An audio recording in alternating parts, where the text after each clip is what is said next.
নমস্কাৰ অভয়পুৰী প্ৰেছ ক্লাবৰ সাংবাদিক বন্ধুসকল আজি আমি আপোনালোকৰ প্ৰেছ ক্লাবত মাতি আনিছো আমাৰ নামনি অসম সংখ্যালঘু সংগ্ৰাম পৰিষদ নামৰ আমি সংগঠন এটা জন্ম দিছো আৰু ইয়াৰ আহ্বায়ক কমিটি ইতিমধ্যে আমি বনাইছো আৰু যোৱা 23/3/2025 তাৰিখত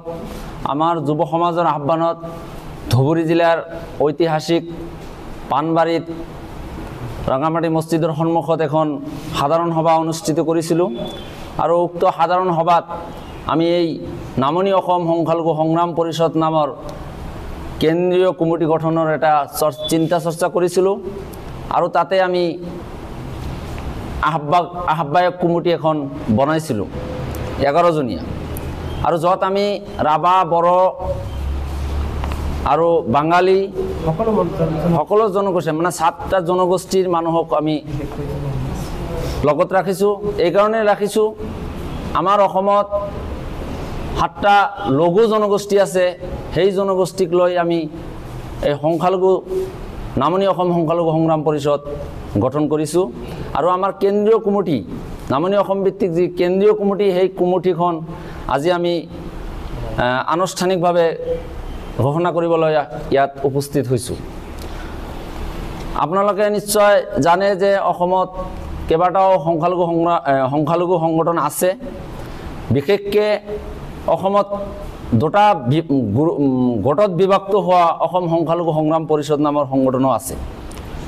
কিন্তু নামনি অসমক এই দুয়োটা সংখ্যালঘু সংগঠনৰ অৰিয়ৰিত আমি প্ৰতিষ্ঠিত হৈ গৈছোঁ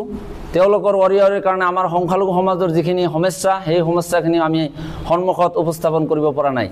সেইকাৰণে আমিও সংখ্যালঘু সংগ্ৰাম পৰিষদ কৰিছিলোঁ বিভিন্ন গোটত আমি সেইকাৰণে আমি আজি চিন্তা চৰ্চা কৰিছিলোঁ আমি যুৱ সমাজ বহিছিলোঁ আৰু ঐতিহাসিক পানবাৰী মছজিদক আমি সাক্ষী হিচাপে লৈছোঁ যে আমি নামনি অসমৰ সংখ্যালঘু ৰাইজৰ হৈ মাত মাতাৰ কাৰণে আমি সিদ্ধান্ত লৈছোঁ আৰু নামনি অসম সংখ্যালঘু সংগ্ৰাম পৰিষদ নামৰ এই আহ্বায়ক কমিটি গঠন কৰিছিলোঁ আৰু আজি আনুষ্ঠানিকভাৱে সেই কমিটিৰ সভাপতি নিৰ্বাচিত কৰিম আৰু আজি আমি সেই কথাখিনি কোৱাৰ কাৰণে আপোনালোকক ইয়াত আহ্বান জনাইছোঁ আমাৰ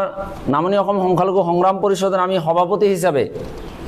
পূৰ্বৰ সংখ্যালঘু সংগ্ৰাম পৰিষদৰ কেন্দ্ৰীয় কমিটিৰ সহকাৰী সাধাৰণ সম্পাদক আব্দুল বাৰেকক আমি সভাপতি হিচাপে নিৰ্বাচিত কৰিছোঁ আব্দুল বাৰেক তাৰপিছত আমি অঞ্জালু ব্ৰহ্ম কোকৰাঝাৰ জিলাৰ এও আছে জেনেৰেল ছেক্ৰেটাৰী হিচাপে তেওঁক আমি বাছনি কৰিছোঁ এনেকৈ আমি 11 জনীয়া এটা কমিটি বনাইছোঁ তথ্য কমিটি পৰৱৰ্তী সময় আমি 4-5টা ডিষ্ট্ৰিক্ট আমাৰ লোৱাৰ আছামত আছে সেইখিনিত আমি যিখিনি মানুহ আছে আমাৰ সংগঠনত গোটেইখিনিক আমি অন্তৰ্ভুক্ত কৰিম গতিকে আমাৰ যেহেতু আমি প্ৰেচিডেণ্ট অলৰেডি বাছনি কৰিছোঁ তেওঁ এই সংগঠনৰ বাকি যিখিনি তেওঁলোকৰ দায়িত্ব কেনেকৈ আগবঢ়াই ল'ব তেওঁ ইয়াত আপোনালোকক জনাব হয় ইতিমধ্যে সাংবাদিক বন্ধুসকল আপোনালোকে ইতিমধ্যে যেহেতু আমাৰ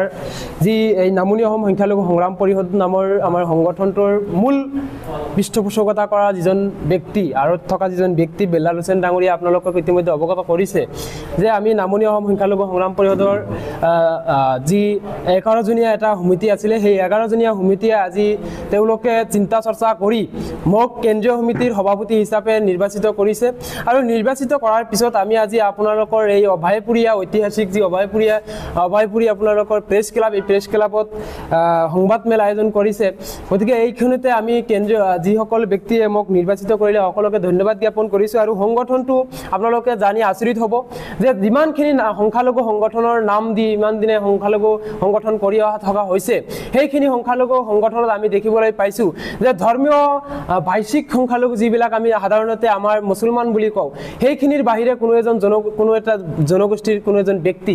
সেই সংগঠনত নাথাকাৰ কাৰণে সংগঠনবিলাক কিন্তু সক্ৰিয়ভাৱে ৰাইজৰ মাজলৈ যাবলৈ সক্ষম হোৱা নাই, যাৰ কাৰণে আমি সংখ্যালঘু সংগ্ৰাম পৰিষদ নামনি অসম যিটো গঠন কৰিলোঁ, এই গঠনৰ প্ৰক্ৰিয়াত প্ৰথমতে আমি আন জাতি জনগোষ্ঠীক আমি ইতিমধ্যে সামৰি লৈছোঁ। গতিকে এই সংগঠনটোৰ লক্ষ্য আৰু উদ্দেশ্য যিহেতু মোক তেওঁলোকে ইতিমধ্যে লিখি দিছে, গোটেইখিনি যিহেতু সংবাদ মাধ্যমৰ আগত কোৱাটো টান হ'ব, গতিকে যিখিনি আমাক তেওঁলোকে উদ্দেশ্য লৈ এই সংখ্যালঘু সংগ্ৰাম পৰিষদৰ দায়িত্ব অৰ্পণ কৰিছে, সেইখিনি নিষ্ঠা সহকাৰে অনাগত দিনত কাম কৰি যাবলৈ চেষ্টা কৰিম। আৰু আপোনালোকক মাধ্যম যোগেদি আমি এটা আহ্বান জনাম যে আমাৰ সংখ্যালঘু সংগ্ৰাম পৰিষদ নামনি অসম যিটো আমি গঠন কৰিলোঁ, এই গঠনৰ জৰিয়তে সংখ্যালঘু ৰাইজৰ সকলো ক্ষেত্ৰত আমি মাত মাতিবলৈ চেষ্টা অব্যাহত ৰাখিম আৰু সকলোৰে সহায় সহযোগিতা কামনা কৰিছোঁ। সেইটোৱে উদ্দেশ্য হৈছে আপোনালোকে যদি এতিয়া আপোনাৰ অঞ্জালু বৰ্ম তেখেতৰ কথাটো যদি যায়, তেখেতৰ ঘৰটো আপোনাৰ কোকৰাঝাৰৰ টিপকেইত, সেই টিপকেইত আমি দেখিবলৈ পাইছোঁ যি ঠাইত আমাৰ বেছিভাগেই আমাৰ জনজাতীয় লোক, যে বেছিভাগেই আমাৰ ৰাভা তেনেকুৱা ধৰণৰ লোক, কিন্তু তাতে আমি দেখিবলৈ পাইছোঁ যে ক'ৰবাত ডাক্তৰৰ সুবিধা নাই, ক'ৰবাত কোনো ধৰণৰ সুবিধা নাই, কিন্তু সেই ক্ষেত্ৰত আমি দেখিবলৈ পাইছোঁ যে আমাৰ যিসকলে সংখ্যালঘু সংগঠনৰ নাম দি যিসকলে সংগঠন কৰি আছে, তেওঁলোকে কিন্তু সেইখিনি বিষয়ে কেতিয়াও উত্থাপন নকৰে। এই আমাৰ অঞ্জালু বৰ্মৰ দৰে, আমাৰ ডিমান বৰ্মৰ দৰে, আপোনাৰ